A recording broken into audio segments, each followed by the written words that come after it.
Então, a queixa principal que vem para o consultório, Morris, é a perda de massa muscular, né? A gente sabe que depois dos 40 anos de idade existe uma tendência à perda de massa muscular. Essa perda é de, em média, cerca de 8% por década, depois dos 40 anos. Então, realmente existe essa diminuição da musculatura, né? É uma tendência que vai depender de diversos fatores, mas é uma coisa que a gente espera que vai acontecer. Mas a gente consegue prevenir essa perda de massa muscular. São vários os fatores que causam isso. Um deles é o fator genético, que a gente não pode muito mudar, né? Mas a genética, ela tem uma participação pequena nisso. A gente sabe que alimentação e exercício são fatores que são modificáveis e que são fatores que a gente tem muito o que fazer e que vão trazer bastante resultado.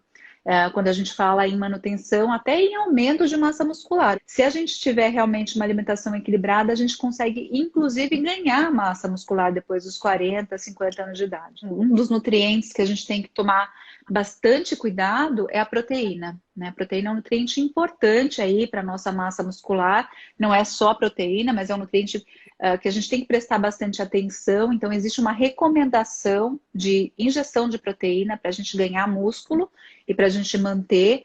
Essa recomendação gira em torno de 1 grama a 1,5 grama por quilo de peso. Mas o mais importante, além da gente ter essa quantidade de proteína, é fracionar essa proteína, porque não adianta comer 60 gramas de proteína numa refeição porque a gente não absorve. Então é mais complicado do que só ingerir a quantidade de proteína total. A gente precisa dividir essa proteína ao longo do dia. De Entendi. preferência em 4 a 5 refeições de mais ou menos 20 gramas cada uma, porque mais do que isso, a gente absorve de 20 a 30 gramas de proteína por refeição. Então, por exemplo, uma refeição pode ter um pedaço de bife, mais um pouquinho de feijão. Mais do que isso, a gente não vai absorver. Aí a gente tem que tomar cuidado principalmente nas refeições intermediárias, que é mais difícil a gente conseguir essa quantidade de O lanchinho proteínas. da tarde, o lanchinho da manhã. Café da manhã, lanche da tarde, às vezes a ceia, a gente pode colocar um laticínio, por exemplo. Tem gente que precisa tomar um suplemento, pode ser viável também, sempre com a orientação de um nutricionista. Legal. E exercício, né? Porque sem o estímulo, né? Porque durante o exercício a gente tem como se fossem microlesões na musculatura, então a gente lesiona um pouquinho, né? Mas é uma coisa normal, tá? Não é nada de ruim. E aí a gente vai recuperar essa massa muscular. Nesse processo de recuperação, junto com uma boa alimentação, a gente consegue ganhar um pouquinho de massa muscular. Como montar um prato equilibrado para a gente ver que não é nada tão difícil assim, ó. Sim. Metade do prato com verduras e legumes, de preferência 3 cores diferentes, para a gente garantir nutrientes e antioxidantes, vitaminas e minerais diferentes. Um Uhum. quarto para fonte de carboidrato, e aí a gente pode usar, por exemplo, os carboidratos mais ricos em fibras, né? Quando a gente quiser aumentar fibras, como arroz integral, ou então a batata com casca, a batata doce com casca.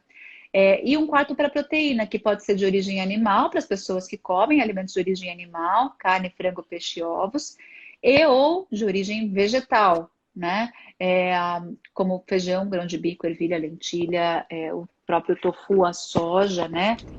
Então, muito importante a gente obedecer a recomendação da Organização Mundial de Saúde, que é de comer no mínimo 400 gramas de verduras, legumes e frutas por dia. Então, assim, é importante porque cada vez a gente descobre mais fatores associados à prevenção de doenças, à prevenção de envelhecimento, à manutenção da pele boa, do cabelo bom, das unhas, de tudo que a gente precisa, né?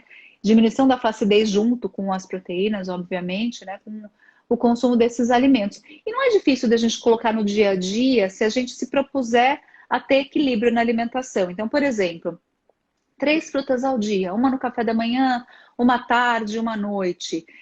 Verduras e legumes, se a gente colocar uma salada e um legume na hora do almoço e a mesma coisa na hora do jantar, a gente até ultrapassa essa recomendação, sabe? Tem muitos desses alimentos que trazem benefícios, inclusive para a memória e para funcionamento cerebral. É o caso, por exemplo, das frutas vermelhas e arroxeadas. Então, morango, o próprio mirtilo, a amora, a acerola. Então, todas essas frutas e também os vegetais roxos, como a berinjela, por exemplo, contêm substâncias específicas, um tipo de antioxidante que tem uma ação muito boa no cérebro. e que ajudam, inclusive, a diminuir inflamação, oxidação e que aí ajudam a melhorar o raciocínio, inclusive. E o que eu gosto de falar sempre, né? Isso aí é a rotina, né? Então, ter a alimentação equilibrada como uma rotina.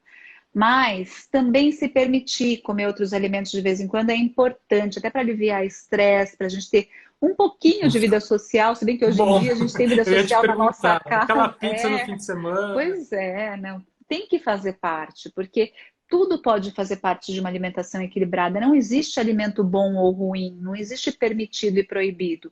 Existem alguns alimentos que vão ser mais importantes a gente consumir com mais frequência, porque esses alimentos vão entregar mais nutrientes e vão ajudar numa série de funções do nosso corpo.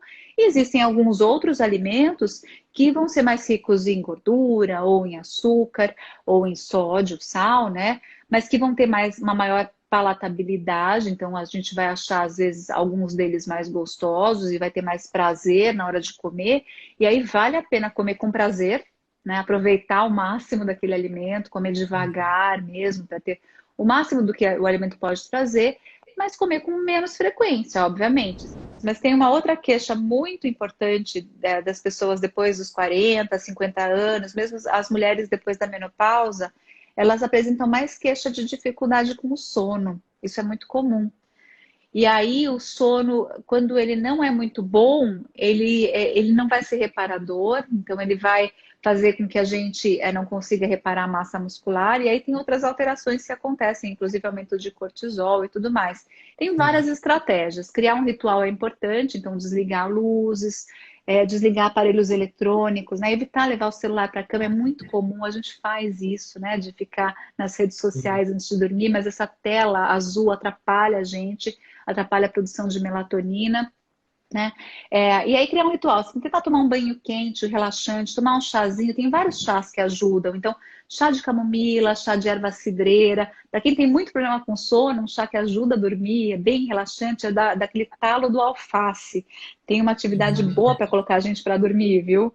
O talinho do alface a gente ferve junto com a água, né? E pode colocar, se quiser, uma camomila, alguma coisa assim. O mulungu ajuda bastante. As folhas de maracujá, não o fruto maracujá não adianta. O que adianta são as folhas. Então, criar esse ritual e relaxar antes de dormir. Isso vai ajudar a gente, aos poucos, a melhorar a qualidade do sono, a dormir um pouco mais cedo. Tem suplementos que ajudam? Tem, mas aí só com orientação de um profissional mesmo, né? Os alimentos ricos em proteína, eles vão trazer o colágeno e vão trazer os nutrientes importantes para a formação do colágeno. Vitamina C também é muito importante. A gente forma colágeno no nosso organismo, né? Mas a gente até pode ingerir através de suplementos. A gente vê agora diversos suplementos de colágeno sendo estudados. Antigamente existia até um certo senão da ciência com relação à utilização de suplementos de colágeno. Hoje a gente vê, inclusive, alguns estudos sobre isso, então ele pode ser complementado. Existem tipos de colágeno para serem ingeridos, alguns tipos mais interessantes para a gente melhorar reduzir a flacidez da pele, outros tipos de colágeno mais específicos para manter as nossas articulações saudáveis, né? Então, o que é importante a gente pensar, né? Quando a gente tem diabetes, a gente tem ou uma resistência à insulina, ou a gente vai ter uma menor produção da insulina ou uma ação ruim da insulina no nosso corpo. A insulina pega a glicose da circulação do nosso sangue e leva para as células. Se esse mecanismo está comprometido, a gente vai ter mais glicose no sangue. Como é que a gente faz para não ter tanta glicose circulante no sangue, né? É tentar melhorar a alimentação. Então, de novo, a alimentação e exercício são uma dupla muito bom. O exercício ajuda a regular esse mecanismo também, inclusive a ação da insulina. E na alimentação a gente deve dar preferências para aqueles alimentos que têm uma digestão mais lenta e que não vão aumentar a glicose rápido. O que aumenta a glicose rápido? Açúcar simples e doces. Então, a gente vai evitar o consumo, né, exagerado do açúcar e dos doces, conforme tolerância individual, obviamente. E a gente vai dar preferência para aqueles alimentos mais ricos em fibras. Então, quando a gente for consumir carboidrato, que é o que a gente pensa, o grande vilão, né, do diabetes, não posso consumir carboidrato. Pode, mas a gente vai dar preferência por aqueles que sejam mais ricos em fibras. E sempre consumir os alimentos que sejam ricos em carboidratos acompanhados de outros alimentos que sejam ricos em proteína ou que tenham um pouco de gordura. porque esses nutrientes, além da fibra, vão retardar a absorção da glicose. Então, isso é importante para quem tem resistência à insulina, para quem tem diabetes, evitar os carboidratos que vão ser absorvidos mais rapidamente e que vão aumentar a glicose do sangue mais rapidamente. O que é o colesterol? É uma gordura do nosso sangue, né? E que tem o seu aumento quando a gente consome mais gordura saturada, principalmente, né? Que pode fazer o colesterol aumentar e acumular nos vasos sanguíneos, ou o próprio colesterol que a gente ingira também. Qual é o problema do colesterol? A gente tem o colesterol ruim, que é o LDL, que a gente vê no exame, né? Quando o médico fala que o colesterol ruim está alto, e a gente vai pensar o seguinte: a gente tem o nosso vaso sanguíneo, como se fosse aqui essa figura que eu estou representando aqui com as minhas mãos, e o colesterol ruim, ele se acumula no interior aqui do vaso, podendo interromper a circulação. O colesterol bom é o HDL, que passa pelo vaso como se fosse uma vassourinha varrendo a sujeira, não deixando o outro se acumular. Por que eu falei isso? Porque tem alguns alimentos que aumentam o LDL, principalmente as gorduras saturadas, presentes nas carnes, a gordura da carne, ou até a gordura de alguns laticínios, dos queijos amarelos, por exemplo. E também as gorduras trans, que são aquelas gorduras modificadas e que tem agora a proibição até de serem incluídas nos alimentos industrializados, né? Que podem aumentar o colesterol ruim e diminuir o bom, inclusive, né? Eles podem ter essas duas ações. E tem aquelas gorduras monoinsaturadas e poliinsaturadas, que eu falei no começo. Monoinsaturada, gorduras vegetais, principalmente. Está presente no azeite de oliva, nas sementes oleaginosas e no abacate, e as poliinsaturadas nos óleos vegetais, nos outros óleos, e também nos peixes de águas frias e profundas. E aí, quando a gente melhora esse tipo de gordura, né, insaturada, e diminui a saturada e trans, a gente tem uma melhora no perfil do colesterol. Eu até quero complementar com o incluir para não ter que excluir, né, em relação a hábitos saudáveis. Então, vamos começar a ver o que é possível dentro da sua rotina, dentro das suas possibilidades, incluir de hábitos saudáveis, seja no consumo de alguns alimentos importantes. Aí, a gente falou de fruta, verdura e legume, falou de proteínas também, que são importantes, né? Cereais integrais, alimentos de origem vegetal. Incluir um pouco mais de movimentação no corpo, incluir horas de sono, horas de relaxamento, de gestão de estresse, né, de boa relação com a comida, até de gestão do ambiente. Não deu tempo de falar isso, a gente pode deixar isso para uma próxima. Então, isso incluir para não ter que realmente excluir, para não ter que ficar sempre, porque tem alguns casos de doenças mais graves que a gente realmente vai ter que fazer com que a pessoa tenha que deixar de consumir alguns alimentos e deixar de ter alguns hábitos, né?